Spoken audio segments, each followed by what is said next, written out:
let's learn how you can download Mobile Legends on your PC. So the first step you need to find is emulator for the phone.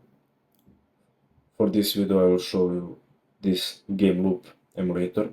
So you need to go to game loop website and click on download button. So it should appear like this installer. You need to open that file, click on yes, and click on start. Now what you need to do is just to download Google Play application on your game loop and sign it with your Gmail.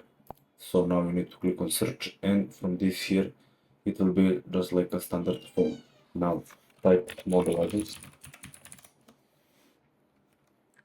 and it's, as you can see here, right there.